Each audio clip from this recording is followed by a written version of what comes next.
Good morning, everyone. Good people. This is Amor, and I'm back. More videos to get you thinking, giving you a frame of reference.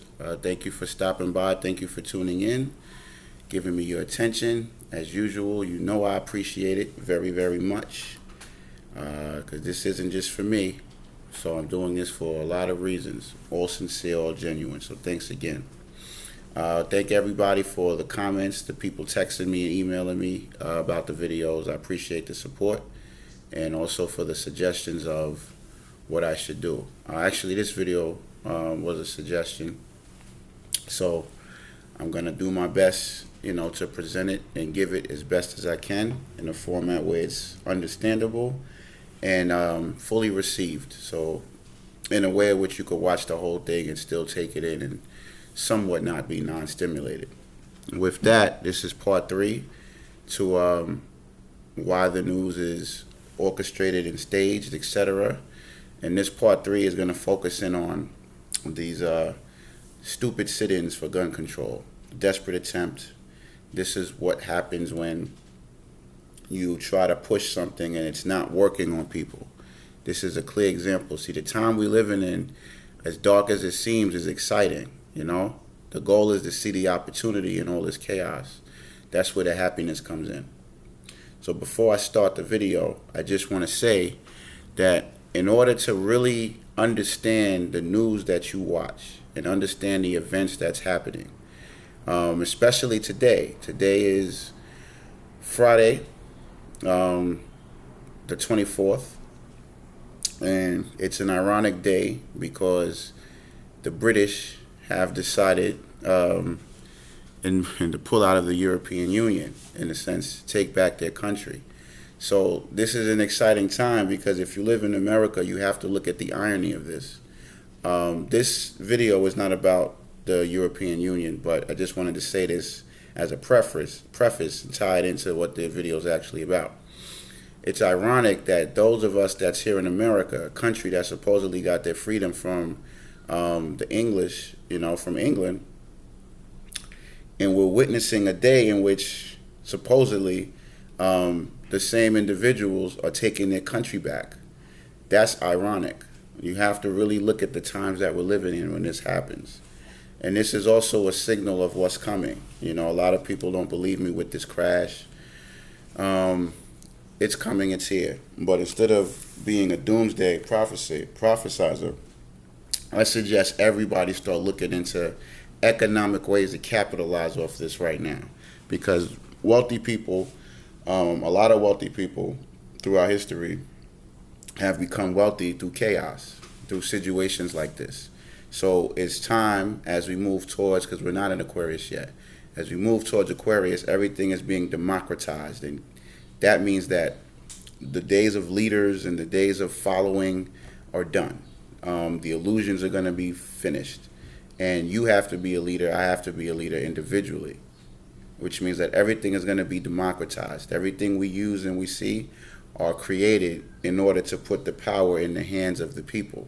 That's what Aquarius represents, the democratization of things. YouTube is a democratization of things. It allows the individual to create a kingship or a queendom in a platform. iPhones, smartphones allow the individual to take the power in their own hands. That's what Aquarius represents. So everything you see is going to be democratized in the power of the individual as opposed to the consolidation of big companies. That's another video. I suggest before we begin the video that you get this book. It's called The Big Drop. And this right here will actually show you how to prepare yourself economically and what you could do investment-wise, and kind of get your mind in a situation of preparing to capitalize off these nonsense news stories and the coming times that we're coming in as we speak. As we speak, Britain has exited, the European Union, Brexit and all that. So this is not something that's in the future. This is right now. So I suggest you get this book. It's called The Big Drop. Right? By James Rickards. How to grow wealth during the coming collapse. So don't be a passive watcher or reader of the news. Okay, so this is, you can begin to educate yourself. If you know absolutely nothing, there's YouTube now, so you can be a YouTube scholar and still get busy. So this is important. Today shows that this is important. So with that, speaking of America, today we're going to look at the stupid sit-ins that you're seeing for gun control by the Democrats, and also show how the civil rights movement has been used to push other agendas. You're seeing the civil rights movement being used to promote the LGBT community, gay pride. You are seeing, anytime you see a group of people looking to push their voice or push their agenda, you will almost always notice that they will use the civil rights movement or the black struggle to do so. Never fails. Even this government does it. If you look at the history of drug laws, cocaine and things like that, that in itself was, do your research. The cocaine laws, the drug laws, historically in this country were changed and shifted based on the condition of black people. So right now you're seeing that. You're seeing that with the LGBT community and the gay pride. They're piggybacking off that. There were times when they had the Million Gay Pride March, piggybacking off the Million Man March.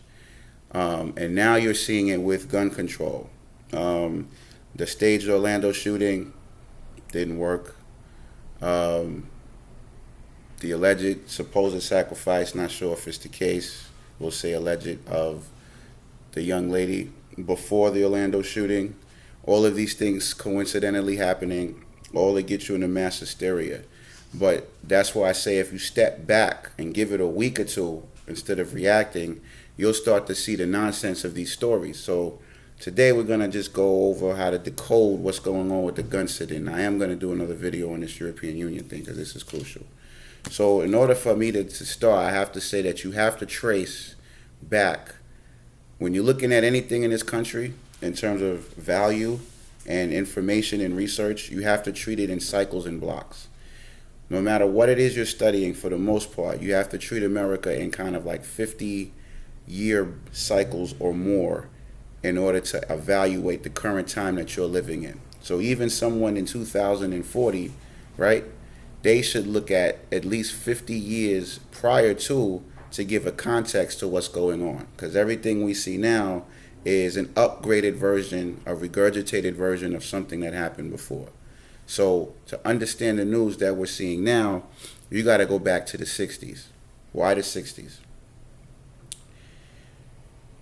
Most of the things that you see now were started during the 60s, 50s, 60s, but 60s primarily.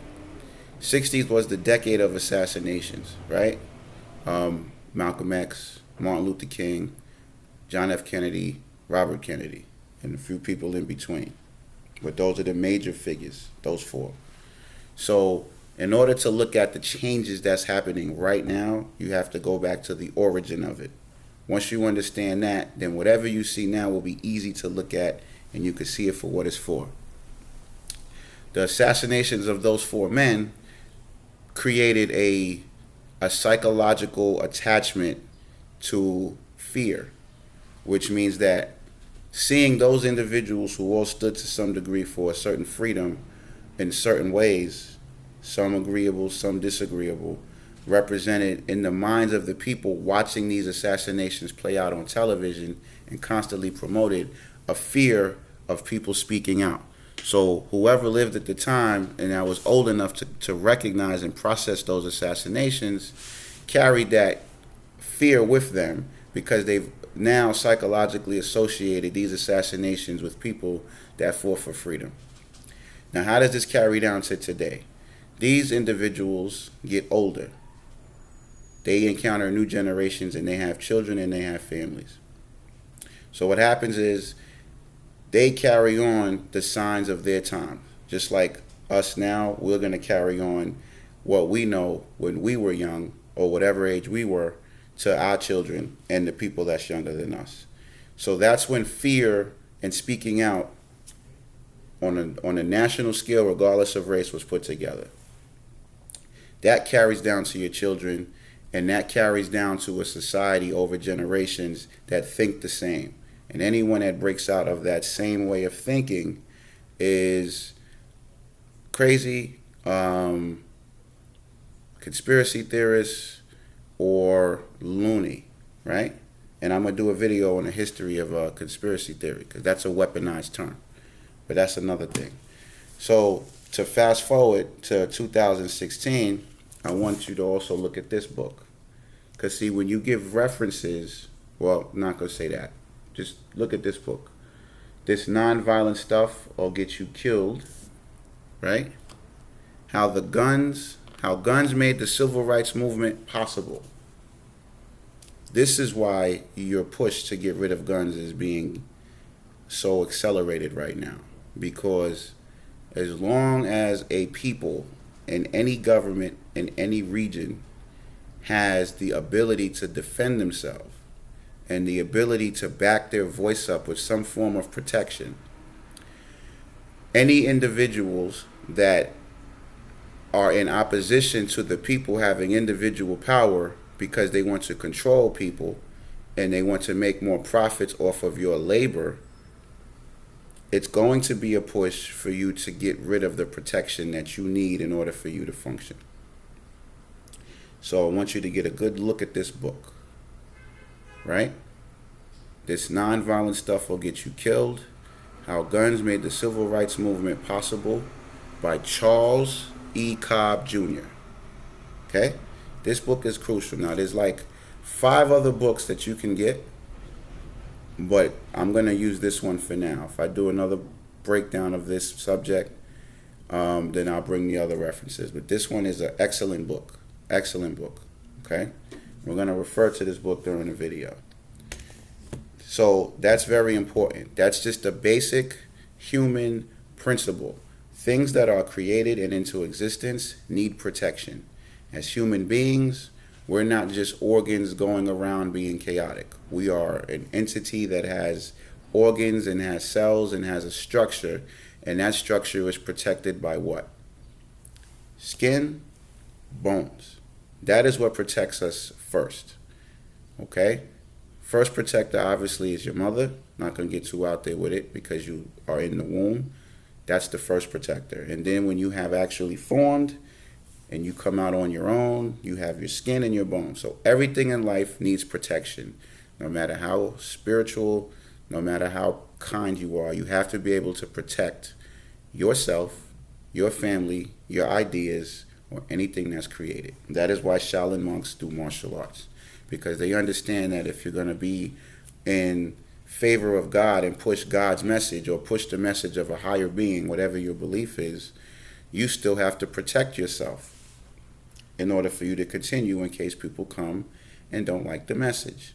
So that's why guns are important in this country. There are certain things, no matter how many people want to run away from it, that are very important in the fabric of just humans, government, but in America. In America, I don't care if you are running away from conspiracies. I don't care if you're a capitalist. At some point in fashion, you are going to encounter race. You're going to encounter guns. You're going to encounter relationship issues, right? And economic issues. Those are 4 things in this country that you cannot run away from. Even if you manage to escape 3 of those, one of those you will be faced with. It will be a challenge in your life, period. So, with that, the civil rights movement and how the media uses this to fake their stories and push their agenda. I've already showed this, and I'm going to do more videos how it's being used in the gay agenda. This isn't gay bashing. This is what it is. Now it's being used. Civil rights is being used. Now, how is the sit-in being used? That is, the chief face of this sit-in is a black man, right? Now, not just any black man, but a black man that is very, very symbolic. Even if people do not understand who this person is, he's a symbol, right? So if you look at the sit-in, the chief face of this sit-in is someone named Representative John Lewis. John Lewis, right? He's a representative, obviously a Democrat, out of Georgia. Why is he being used? Why is this important? John Lewis is part of what is called the Big Six, right? Now, ironically, this term was coined by Malcolm X, the Big Six. Who is the Big Six? I won't name all six, but the leader of the Big Six was Martin Luther King. The Big Six are 6 men that were chiefly responsible, right? Because Martin Luther King is he's supposedly the alleged father of the civil rights movement. But he had individuals that were very close to him. And these individuals that were close to him were coined by Malcolm X as the Big Six, right? So he's one of the Big Six. He's one of the major people in the civil rights movement, primarily aligned with Martin Luther King, or primarily aligned with the civil rights movement, and making sure that it achieved the results that it wanted, which was equality for blacks in this country. So that's one. So this is one reason why John Lewis is used to have this sit-in. Now, a little history on John Lewis. Since John Lewis was young, early 20s, maybe before that, I think starting out, he's from the deep South. Keep this in mind. Deep, deep South, like deep, okay? Bottom of the barrel South. And he started, I think, in Nashville with sit-ins. So his primary talent, or one of them, is sit-ins and staging sit-ins to achieve an objective, to achieve a result. This is what John Lewis is. So the individual you see, this black man, is a sit-in master. Okay, they come from the Mahatma Gandhi School of Nonviolence, period. So this is symbolic. This is important. It worked to some degree because blacks did get their so-called rights that they fought for, that we fought for, ancestors fought for, elders fought for. Trickles down to me and people my generation and younger. With that said, when something is needed to be pushed as a result, you have to look at history and see what has worked. A lot of other things have been tried, and the Republicans and people that are stark on their rights are resisting this push to get rid of guns in the hands of the American people, even if they're assault rifles. For this reason, it's going to constantly be stepped up. You're going to constantly see silly things and stupid attempts like this, which aren't working. Thank goodness. So that's 2 reasons why John Lewis is symbolic. A, because he was part of the Big Six, Martin Luther King and the Civil Rights Movement, and he's a master at sit-ins. Okay?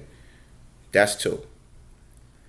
3, I want it to be seen that Martin Luther King himself, this is just one book that shows it, because I'm not making it up. Martin Luther King had guns.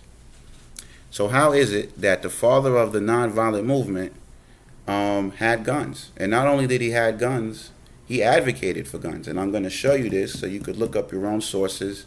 I'm not making it up. I'm not out there. I'm not out to lunch. It's open information. So Martin Luther King, the father of the nonviolent movement, had guns. And not a pistol, not something small. He had a armory. It said that his home, the place he lived in with his family, was like an armory. Guns galore. Like guns galore. To the point to where it said that I think he was being interviewed, and either the reporter or someone came to his home, sat in his chair, and he felt the lump on the bottom of the chair. This is Martin Luther King's home we're talking about. He lifted up the where he was sitting, sat on a gun. That's how many guns he had. So, how symbolic is this? I want you to understand what's being done, so when you watch it, this isn't a real thing. This is orchestrated and planned for a result. And I'm showing you this clearly, with references, with proof. Why am I doing this? I'll maybe get to that later. So if Martin Luther King had an armory in his home, and he was the father of the nonviolent movement, he was one of the masters of sit-ins and nonviolent protests like you see happening right now. Why is this man, who was one of his main people and one of the main freedom fighters, right, an enemy of the state, an enemy of the federal government, facts, now aligning with the federal government to get rid of certain types of guns? You need to look at that. Now, some people say that times change. Okay? Times have changed tremendously, and things have remained the same. People, black people were getting killed then, attacked then, and they are now. But now it's different because it's bigger than race. Everyone's being attacked. Like I say, the 14th Amendment made everyone Negroes. Period. Everyone Negroes after the 14th Amendment. So it's not a race is used. It is about race, but it's not about race. It's about if you're not a part of the bloodlines that's in control, setting policies globally, then you either get in line with them, and if you're not, then you're going to be targeted. End of the story, regardless of your race. And there's so many tragedies that you see that have been staged that see that. So with that, I'm going to read a few things from this book just to show how the news is orchestrated and designed to tell you something that is not true. For most activists, however, nonviolence was simply a useful tactic. Nonviolence is a useful tactic, one that did not preclude self-defense whenever it was considered necessary and possible. Even Martin Luther King, his commitment to nonviolence as a way of life notwithstanding, acknowledged the legitimacy of self-defense and sometimes blurred the line between nonviolence and self-defense. The first public expression of disenchantment with nonviolence arose around the question of self-defense. He wrote, it's Martin Luther King, in a sense, this is a false issue, for the right to defend one's home and one's person when attacked has been guaranteed through the ages by common law. Ironically, on this point, blacks and whites in the South tended to be in unexpressed general agreement. I'm going to stop right there. This is during the 60s. And according to this book, blacks and whites in the South in the 60s were in general agreement on an issue. Not a few blacks, not a few whites. We're talking about the South. So here's my thing. If the South, as racist as it was, have a general agreement and consensus amongst themselves, blacks and whites, on one issue, and that issue is guns. That's a disconnect with what we're seeing, because Southern culture didn't change. The South is still amongst the easiest to get guns. It's in Southern culture. There are instances in which the right to bear arms is more ingrained in Southern culture than racism. Dare to say that might be something that is the last to be given up after harmony amongst the races. So keep that in mind when you see this stage sit-in. This is a psychological thing, because historically, and even to this day, because I lived in the South, gun culture is real, regardless of race. And that's one thing that they agree on. So guns are a unifier of races, not a separator. So when you see individuals looking to restrict it on any level, what you're seeing is a true division of race, because guns unify, according to this book, according to Southern culture. I'm going to read that again. Ironically, on this point, blacks and whites in the South tended to be in unexpressed general agreement. It was not uncommon for black adults to teach young whites how to use a weapon for hunting. And incidents of gunplay inside black communities were frequently ignored by white authority.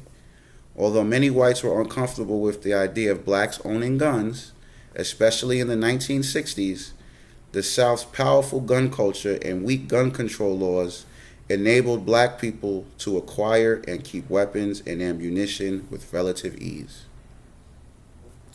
That's deep. Because guns are so common a part of Southern culture, there was far less controversy about their use in the nonviolent freedom movement than one might imagine.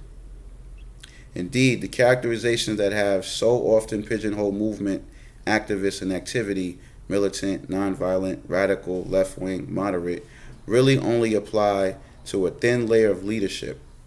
Ordinary people, the local folk who made up the force that really shaped the Southern rights civil rights struggle, like John Lewis, did not use such labels for themselves. So I'm going to stop there. So what have we established? That guns were one thing that blacks and whites agreed on in the South, period, during the 60s.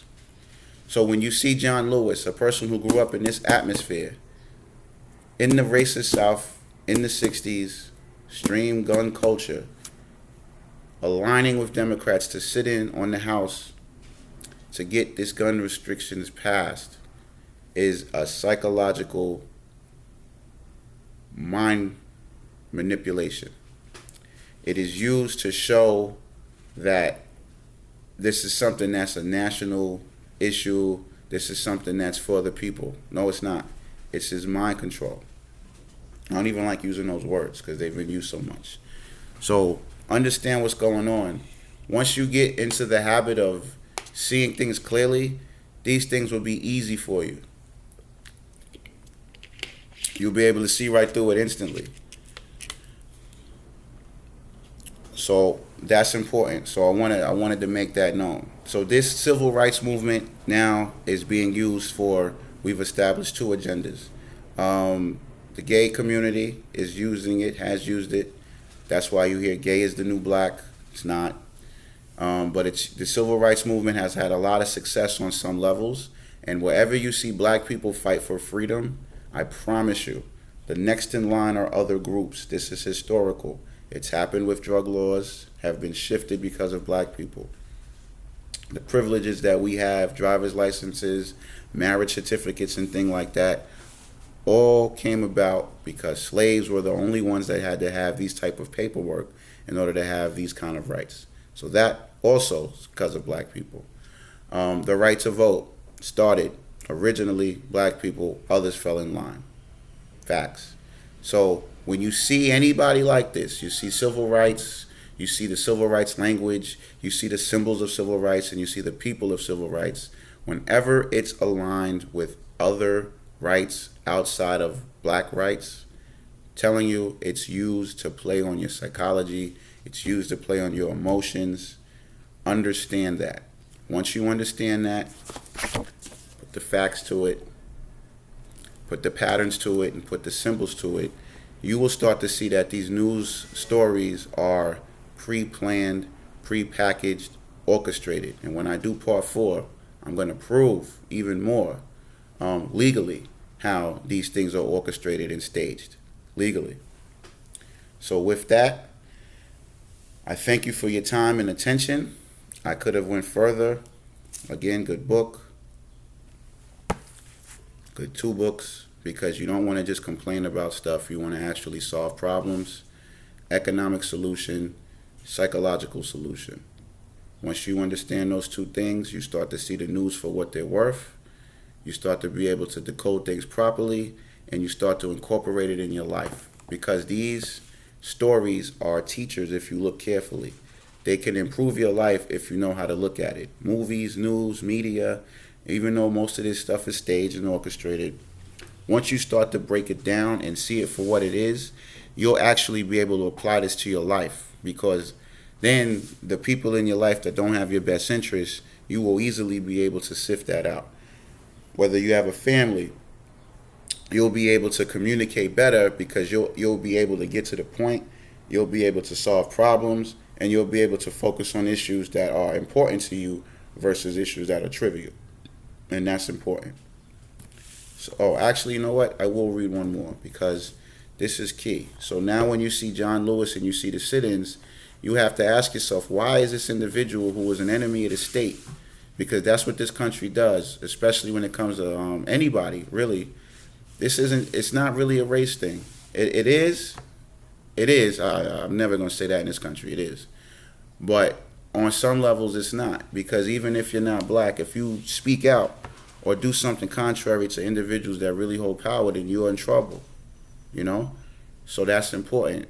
It's about not being a slave.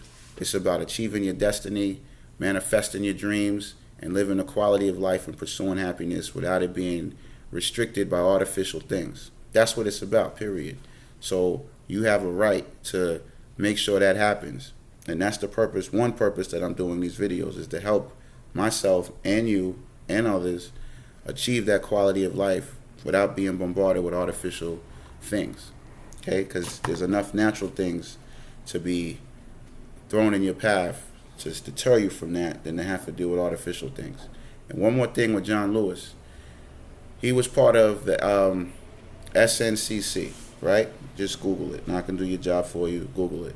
And that pretty much was an organization that pretty much organized movements in order for blacks to get rights. Okay? Now, what's important is that there's 4 individuals, right, in the civil rights movement that are like the Mount Rushmore of that movement, in a sense. There's a lot of people that was influential, thousands, hundreds of thousands. But the 4 Mount Rushmore faces are Martin Luther King, Malcolm X, Huey P. Newton, and Stokely Carmichael. Okay?